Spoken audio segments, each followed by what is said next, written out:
Hello friends, welcome back to my channel. సిఎంఆర్లో శారీ తీసుకున్నానని చెప్పాను కదా, నా బర్త్డే రోజు వేసుకుంటానని. సో ఇదే ఆ శారీ, బాగుంది కదా. ఇంకా లేట్ చేయకుండా అమ్మ వాళ్ళ ఇంటికి వెళ్ళిపోయాను. ఇంకా వెళ్ళిన వెంటనే పాపతో ఆడేసుకున్నాను కొంతసేపు. చెప్పడం మర్చిపోయాను, ఈ శారీ 3000 పడింది కాస్ట్.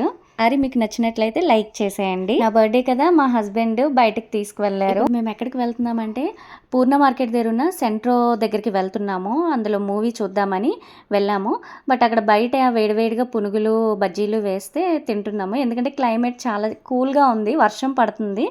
అందుకే తినాలనిపించి ఇంకా వెళ్ళి తినేస్తున్నాము. ఇలా వర్షంలో నించొని స్ట్రీట్ ఫుడ్ని ఎంజాయ్ చేస్తూ ఉంటే ఇంకా తగ్గేదే లేదు. ఇంకా ఏమేమి ఐటమ్స్ ఉన్నాయో అన్నీ తినేసాను.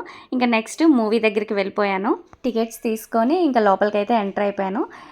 ఇంతకీ చెప్పలేదు కదా నేను ఏ మూవీకి వచ్చానో. శుభం మూవీకి వచ్చాను. ఇంకా మూవీ అయిపోయిన తర్వాత బయటకు వచ్చి చూసే వరకు ఫుల్ వర్షం పడుతుంది. ఇంకా నెక్స్ట్ బీచ్ రోడ్లో ఎక్కడైనా రెస్టారెంట్లోని ఫుడ్ తిందాం అనుకున్నాము. రుషికొండ బీచ్ దగ్గర ఆర్మీ హోటల్ ఒకటి కనిపించింది. ఇంకా లోపలికి వెళ్ళి స్మాల్ రైస్ పులావ్ ఒకటి ఆర్డర్ పెట్టేసుకున్నాను. ఎందుకంటే ఫుల్గా వర్షంలో తడిచిపోయాం కదా, ఇంటికి వెళ్ళిపోదాం. బయటకు వచ్చి ఒక లుక్ వేసే వరకు పాప్ స్టిక్ కనిపించింది. సో ఇంకా లేట్ చేయకుండా ఇంత వర్షంలో పాప్ స్టిక్ తింటూ ఉంటే అబ్బా ఇంకా సూపర్ ఉంటుందని ఇంకా లోపలికి అయితే వెళ్ళిపోయాను. సో వెళ్ళి మినీ పాప్ స్టిక్ అయితే ఆర్డర్ పెట్టేసుకున్నాను, కచ్చా మ్యాంగో. ఇంకా పెప్పర్ సాల్ట్ వేసి ఇస్తే బా ఏమన్నా ఉందా. మ్యాంగోకి ఉప్పు కారం పెట్టుకొని తింటే ఎలా ఉంటుందో ఆ టేస్ట్ ఉంది. నేనైతే చాలా ఎంజాయ్ చేశాను. మీరు కూడా రుషికొండ వచ్చేటప్పుడు తప్పకుండా ట్రై చేయండి. ఇంకా అయిపోయింది, ఇంటికి వెళ్ళిపోతున్నాము. సో ఈ వీడియో నచ్చినట్లయితే లైక్ చేయండి, షేర్ చేయండి, తప్పకుండా సబ్స్క్రైబ్ చేసుకోండి.